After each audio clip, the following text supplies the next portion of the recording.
14,000 কোটি টাকার 8টি প্রকল্প অনুমোদন দিয়েছে একনেক। এছাড়া উন্নয়ন প্রকল্পে দীর্ঘসূত্রতা ও ব্যয় বৃদ্ধি কমাতে 4 ধরনের সংস্কারের ঘোষণা দিয়েছে সরকার। আগামী 6 মাসের মধ্যে এসব সংস্কার বাস্তবায়নের আশা করছে তারা। আমরা এক পলকে একটু দেখে নেব যে একনেক মিটিংয়ে বৈঠকে কি কি বিষয়ে অনুমোদিত প্রকল্প হয়েছে, সেই বিষয়গুলো একটু দেখতে চাই। অনুমোদিত প্রকল্প যে কয়েকটি বলছিলাম, তার মধ্যে অন্যতম যেটি হচ্ছে সর্বজনীন সামাজিক অবকাঠামো 2। এরপরে রয়েছে বৃহত্তর দিনাজপুর জেলা সমন্বিত উন্নয়ন প্রকল্প।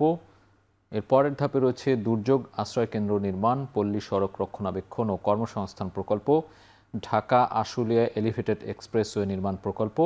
এছাড়া রয়েছে নতুন গ্যাস অনুসন্ধান, কূপ খনন প্রকল্প ও কিডনি ডায়ালাইসিস সেবা সম্প্রসারণ প্রকল্প। এই পরিকল্পনা মন্ত্রণালয়ের যে সবশেষ বৈঠক বা একনেকের যে সবশেষ বৈঠক, সেই বৈঠকে কিন্তু এই সিদ্ধান্তগুলো নেওয়া হয় এবং পরবর্তীতে আমরা দেখছি যে এর পাশাপাশি এই প্রকল্পগুলোর পাশাপাশি 4 ধরনের সংস্কারের কথা বলছে সরকার। সেই 4 ধরনের সংস্কার দ্রুততম সময়ের মধ্যেই তারা করতে চায়, যাতে করে জবাবদিহিতা নিশ্চিত হয় এবং এই কার্যক্রম যাতে গতিশীল থাকে। সেই 4 ধরনের সংস্কারের কথা যেটি বলছে সরকার, সেটি আমরা একটু দেখতে চাই। 5 বছর মেয়াদী কৌশলগত উন্নয়ন কাঠামো চূড়ান্ত, এটি একটি সংস্কারের মূল পরিকল্পনা তাদের।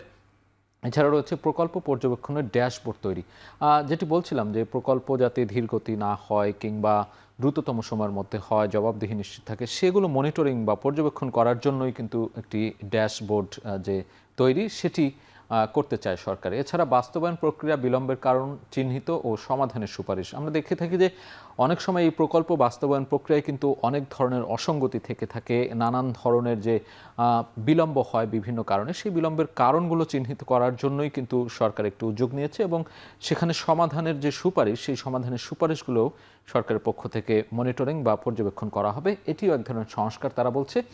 এছাড়া পরিকল্পনা বিভাগ, এনবিআর, বিবিএস সহ সংশ্লিষ্ট যে সংস্থাগুলো রয়েছে, তাদেরকে সবাইকে ডিজিটাল প্ল্যাটফর্মে আনা। ডিজিটাল প্ল্যাটফর্মে আনার ফলে আসলে কি হবে?